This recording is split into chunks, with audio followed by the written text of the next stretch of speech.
Here we go. Calling in from sunny Fairfax, Virginia today. Hopefully some other people will be joining us here in just one moment. Give it about 2 or 3 minutes to have the audience come in and take a seat, and we'll get moving. All right. Alexandria, all right, you're down the road. All right. All right, Omaha. I feel like Peyton Manning. Omaha. All right. Lincoln.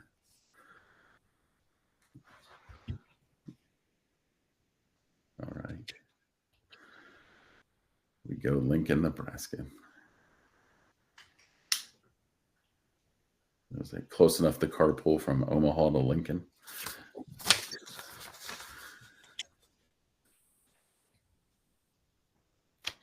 All right, we'll get started in about a minute. I'm just waiting for everybody to roll in. Good old Pittsburgh. That's in Pennsylvania.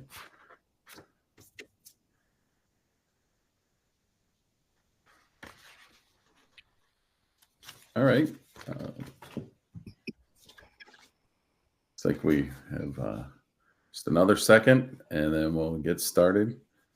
There's Jeff from Illinois. All right, Kim. And sunny Ontario.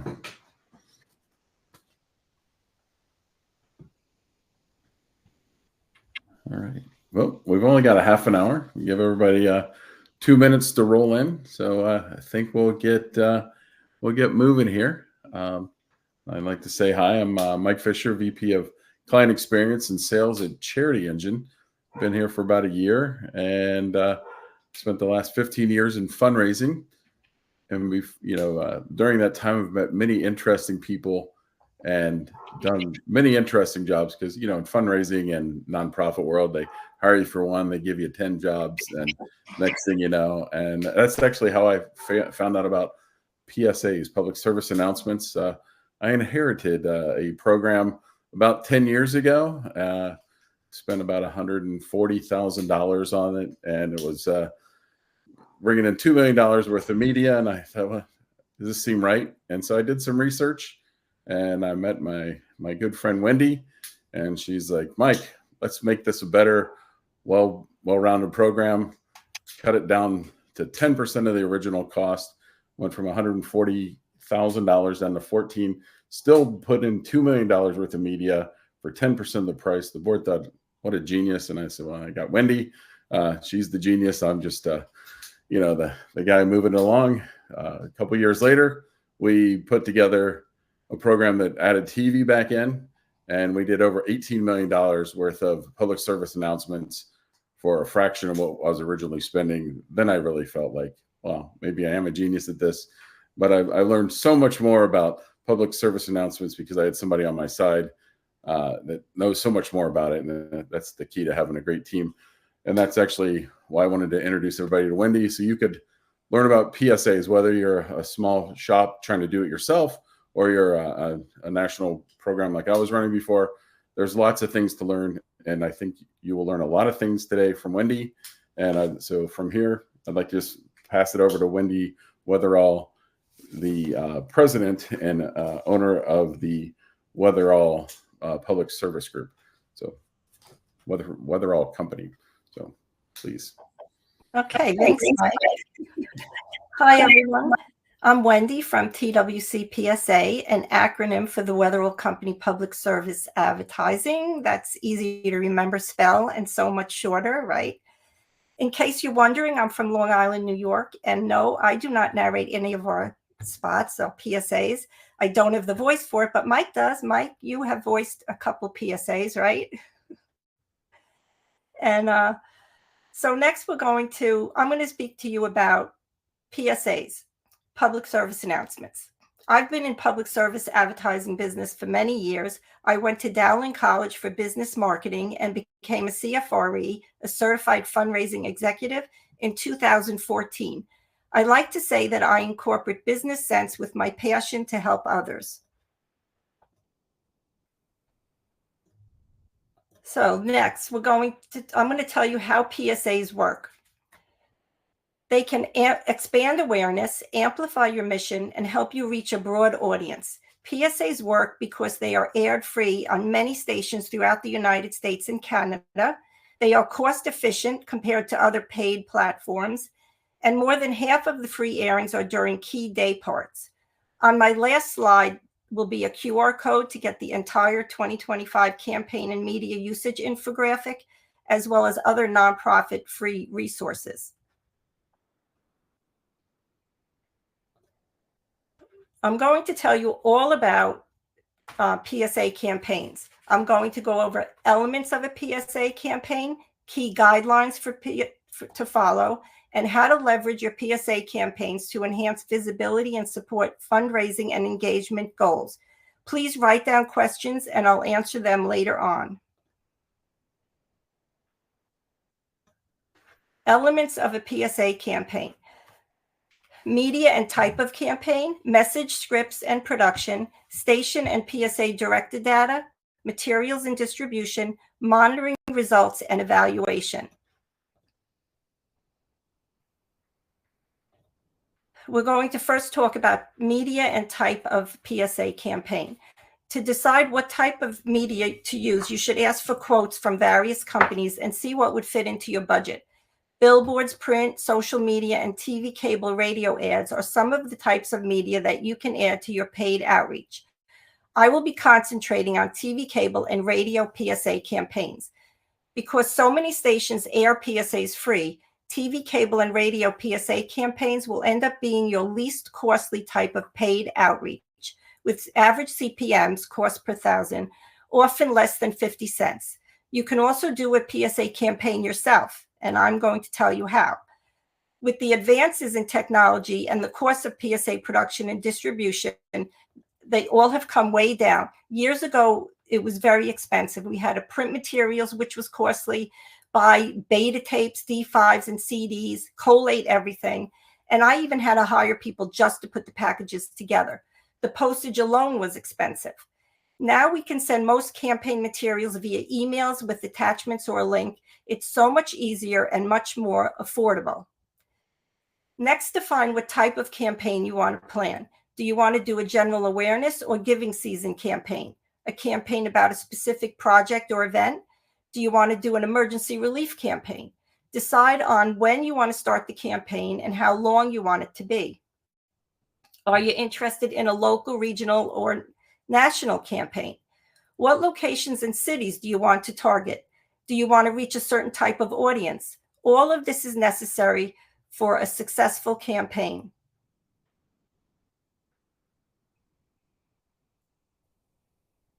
Message, script, and production. Once you decide on what media and type of campaign to do, you can figure out what your message is going to be and craft a clear, concise, and impactful script. I'll talk more about guidelines for your script later. Decide if you want to hire a creative writer and producer. You or someone in your office may be able to write a script and possibly record it themselves. If you are producing a TV cable PSA, you may want to sketch a rough storyboard to help you visualize it. I put a picture of my rough sketches for this webinar on the slide there, you can see. It just helps you to visualize what you're doing. Once your script and storyboard are finalized, you will be ready to produce your PSA. Ensure that you have a high quality production. The PSA has to pass QC, quality control, at your dub house and at the networks and stations that will air it. You will also need AD/ID numbers. These are identification codes. There's an organization called ad-id.org, which is free for nonprofits. AD/ID identification codes are a requirement for TV cable and are also used for satellite detection. They're not needed for radio. Be sure to encode your TV cable PSA for detection if you're using satellite tracking. We use Yangaroo or Extreme Reach to encode the spots. Make sure to secure proper licenses and rights to all images and talent. With technology today, production is more cost efficient and budget friendly compared to previous years. Years ago, I actually had a few stations ask me why they should air PSAs free that they knew cost over $60,000 to produce. I could see their point, can't you? These days, you can produce a high-quality PSA at a fraction of that, so you don't have to spend a lot of money to produce a PSA. Station and PSA director information in the area you want to target. The most tedious part of the process, or maybe it's just tedious to me because I don't like talking on the telephone much. After you decide what areas and audiences you want to target, you need to gather station data. You can use your browser to find phone numbers to the stations you want to target. Gather as much data as you can online, their call letters, PSA director names, telephone numbers, location, broadcast specs, and their email addresses. Then start calling. To tell you the truth, I have hired people to do these calls, but you need to be sure whoever is making the calls is polite and understands they are asking for the station to air PSAs free, so be extra nice. First, ask if they air PSAs, and if so, find out as much as you can. Ask if you can send them emails. Do they prefer links or attachments, or do they want it sent digitally? And how often can you send them emails about a campaign?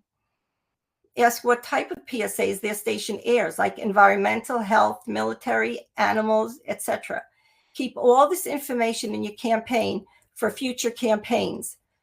When I started TWC PSA, I only had 250 stations in my database, and now I have over 15,000 TV, radio, and cable stations.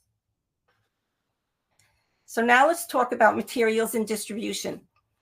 The campaign materials should always include your 501c3 proving your nonprofit status, a media letter about your campaign and organization, scripts if it's a radio campaign, and of course the PSA itself. Be sure to send the materials 2 to 6 weeks before the campaign start date, at least 2 weeks for radio and 4 to 6 weeks for TV and cable. In the email to all your contacts, ask them nicely if they would be able to air your PSA, and tell them a little bit about your campaign and organization. Tell them when the campaign starts and ends, and ask them if they want an interview with your nonprofit. Have all the materials sent in their preferred way as attachments or a link. If a station requested digital delivery, you can use a company like Yangaroo or Extreme Reach. Now we have monitoring results and evaluation. How will you know what stations aired your PSA? Tracking companies use satellite detections for TV and cable monitoring, and fingerprint technology for audio tracking. If that is not feasible, hopefully you have gathered responses from stations like weekly airings, months in rotation, value of the airings, and impressions. You can also try using a unique landing page or URL in your script that your webmaster can track. You want the URL to be easy to remember and spell. All this data should be entered into your database for you to analyze. You should get as much data as you can. This chart can help you with measuring and evaluation. Please see my last slide for the QR code to download it. You should have clear goals in mind and data from the previous 6 months to a year or more for evaluation purposes, like website visits, clicks, number of calls, number of volunteers, how many people clicked on your posts and followed you on social media. You can ask callers, donors, and volunteers if they heard your PSA on the radio or TV. After your PSA campaign or any type of outreach you use, it's important to compare historical data with current data. It can be challenging to determine the impact of PSA campaigns and other types of outreach you do, mainly because it's a culmination of all the outreach you do that makes your marketing campaign effective. We will talk more about cross-platform marketing and the rule of 7 when we discuss leveraging PSA campaigns. So let's talk about key guidelines that will help stations select your PSA to air. First of all, quality. This includes wording, branding, length, and images, as well as the actual quality of the production. There can be no hard call to action words. You cannot say donate, give, or anything that is a hard call to action, or you will not get free airings. I know this goes against everything you learn about marketing, but for free PSA airings, it cannot be like a paid ad with hard call to action wording. Also, the only branding you can have on a PSA is your nonprofits. Whoever produces your PSA has to be sure to zoom in and look everywhere in the images for other branding. All spots are in HD now, and sometimes you will not see other branding on your computer screen. Once a network told me they couldn't air a PSA because in the back of one of the images was a Coke bottle in a wastebasket. Once they saw a hat in the background with the Nike logo. The client and I did not see these on our computers, so you have to be sure your producer zooms in to find these images and blurs out any branding on t-shirts, hats, and stuff in wastebaskets. There are some hyper-local stations that might air a PSA with branding and call to action words, but in my experience, that doesn't happen much. Also, the length of your PSA has to be exact. A 60-second spot is about 150 words, a 30-second spot about 75, and a 15 is about 38 words. The narrator should speak clearly and not too fast. Use a narrator with a voice that matches the script. Is it exciting or more heartfelt? You can listen to demos from professional talent and decide. You can also use someone from your organization to narrate if they have the kind of voice you're looking for. The nonprofit official name should be spoken at least twice, especially on radio PSAs. On video PSAs, it should be on the screen a couple times and definitely on the last image with the URL and your logo. Be sure you are sending to stations that would air the type of PSA you produced. If they have station guidelines that prohibit, say, environmental PSAs, then be sure to exclude them from your distribution if your PSA is about an environmental program you have. PSA directors get thousands of PSAs to select from, so be sure the PSA is given to the stations according to their broadcast specifications and send the materials to the PSA directors the way they want it sent to them. This is very important, especially if you want them to see it and you want them to air it. Be respectful and appreciative to the PSA directors. Personalize your messaging. I call this entire process our PMCS approach, personalized media contacting system. Build relationships with the PSA directors. Include all the materials we previously discussed, and you may want to include 60, 30, and 15-second scripts with your radio materials, even if you only recorded the 30, because a lot of radio stations will read a script over the air. By the way, most stations air 30-second spots. You can email PSA directors ahead of time about the upcoming campaign, then be sure to distribute the materials 2 to 6 weeks before the campaign start date. And in the email, ask them if they will air or not. Usually you can send materials every couple weeks if you have not had a response yet. But once you have heard from the station, be sure to stop sending them emails. You don't want to annoy them. At the end of the campaign, send thank yous to all the stations that aired your PSA. How can you leverage PSA campaigns to enhance visibility and support broader fundraising goals?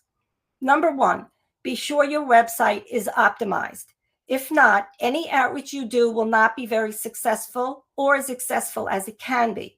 Please see my last slide for the QR code to get our free nonprofit website checklist. Donors, volunteers, people that use your programs, and PSA directors are looking for these items, so they are very important. The website checklist has things like put your nonprofit status, 501c3, on every page of your website, especially on the donate page. Be sure to have your mission, programs, and financials on it. Be transparent. There are also a couple things on the website checklist that will help your website stand out. PSA directors are the key to getting your PSAs aired. Personalize your messaging, don't be annoying, and pay attention to what they prefer. This means you must keep records of calls, emails, and responses. For effectiveness, be sure your scripts include some donor-centric wording like your help means so much and with your support. Another way to leverage PSA campaigns is to have the same messaging on your other marketing platforms during the same campaign period. Although PSA campaigns get millions of impressions, it's important to remember the principle that individuals are more likely to take action after being exposed to a message multiple times. The rule of 7 says a person needs to see or hear something about your organization 7 times before taking action. So make sure you are being seen and heard. We encourage you to implement cross-platform marketing strategies to get your messaging out there. Integrate your PSA campaigns with your other marketing initiatives to achieve the rule of 7, ensuring that your audience encounters your message repeatedly. Utilize social media posts and ads, newsletters, direct mail, television, cable, radio, print, and your events to create a cohesive marketing approach. Post the PSA on your social media platforms and ask your followers to share it.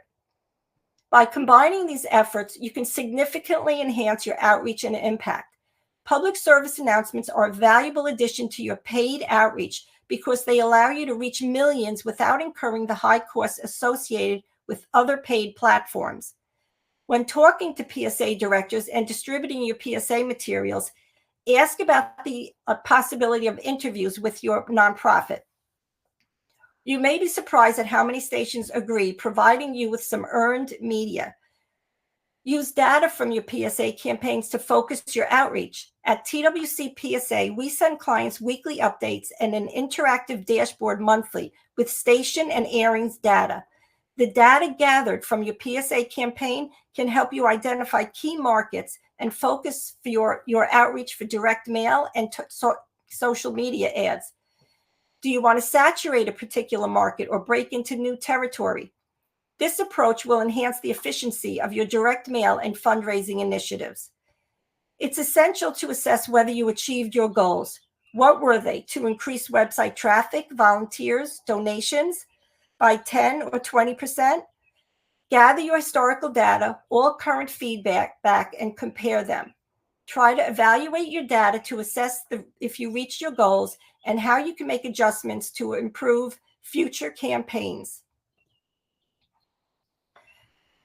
On this slide, you can see a QR code, or you can go to twcpsa.com to get our nonprofit website checklist, PSA campaign and media usage infographic, goals, measurement, and evaluation chart, and the TWC PSA pro bono eligibility information.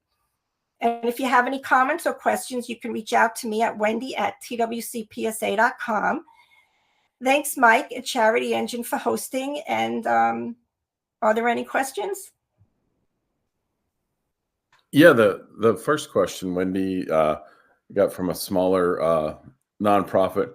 Who's the best person to send or contact at a radio or TV station?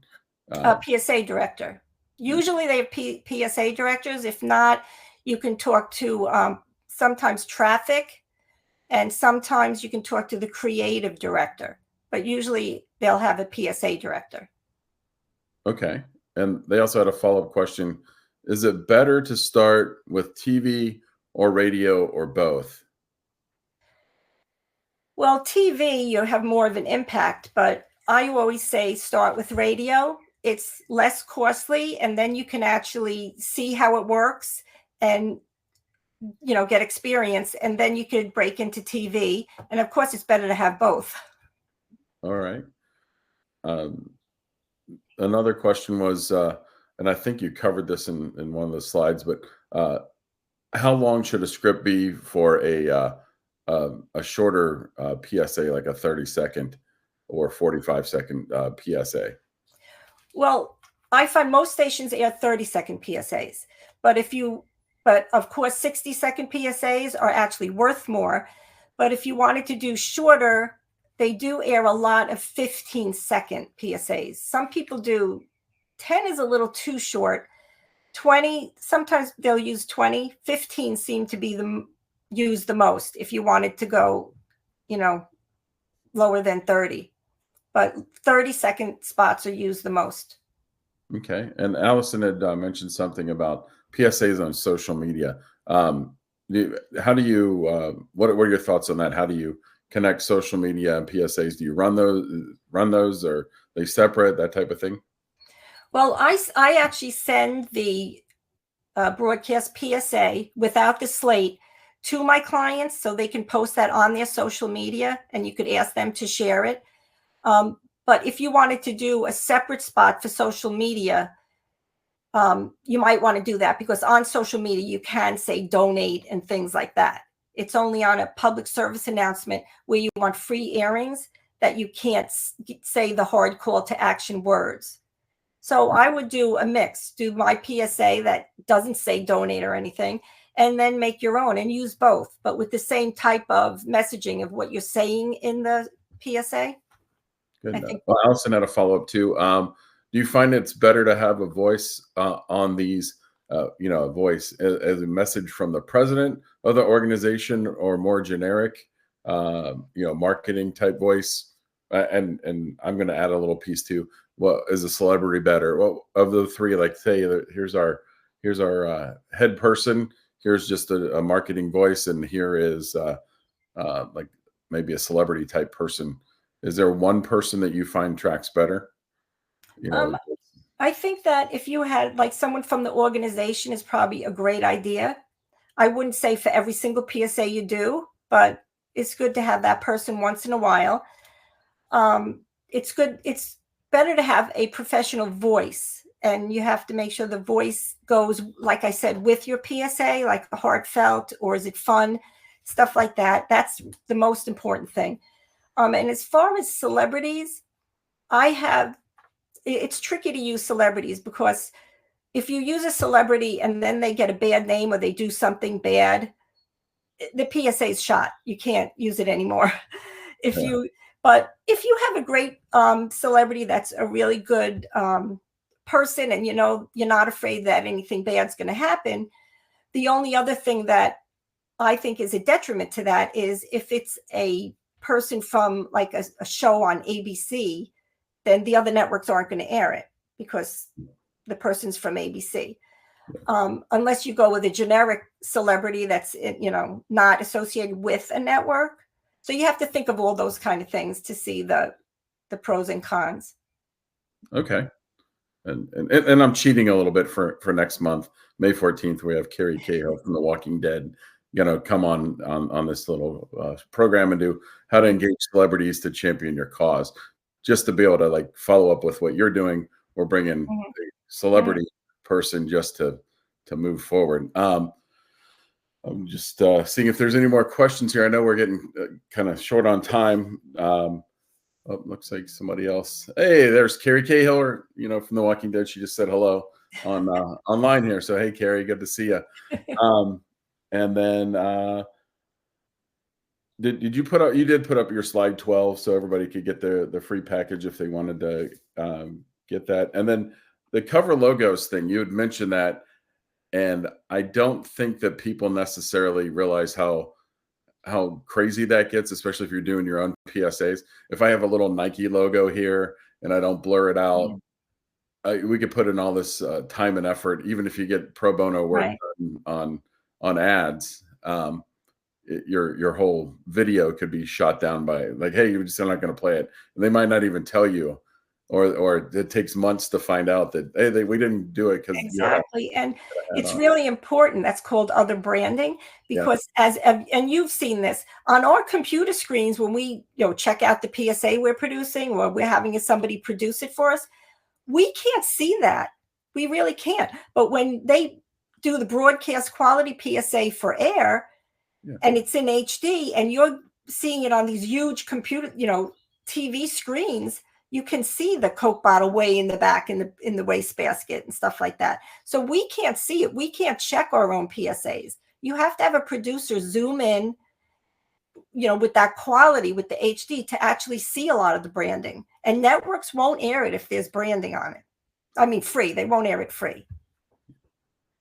All right. Well, we had one last question here. Genevieve was asking, how would you compare the dialogue/text used versus TV versus radio? Is there a difference in the dialogue and messaging between the different formats?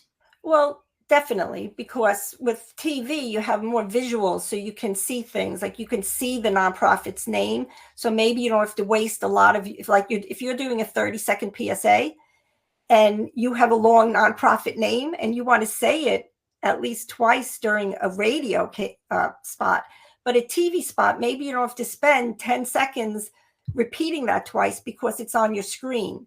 So that's one thing. And just the wording can be different when you can see things on screen than radio. Audio is it's very different. People are just listening to like your logo, even like repeat your URL a couple times on a radio campaign, because what if they miss it the first time? Where TV, you can say it once and then make sure it's on your screen. Make sure your URL is actually on the TV spot a couple times during your spot. And then at the end on your last screen, have your nonprofit logo with the URL. So you don't have to say it as many times, the entire URL, you know what I mean, for TV. All right. Well, we try to keep these down to 30 minutes, and we're right there. Carrie Cahill jumped on to join us as well. She's going to join us next week. She plays Diane on The Walking Dead. We'll be able to take this part to the next level. Like if you want to have a PSA or similar and you want to learn how to work with a celebrity, that's next week. But for now, Wendy, thank you so much. It was very informative. I know if I hadn't done I can just put myself 10 years ago when I hadn't done a PSA, you taught me all these tricks and all these ways to get the best results. And I know my one best year was over $18 million of free advertising per se through your good works and your tutelage to me. So hopefully other people get that same message and get the confidence to try this. It's definitely worth your efforts. Thank you, Mike. Thank you, everybody. And thank you, Wendy.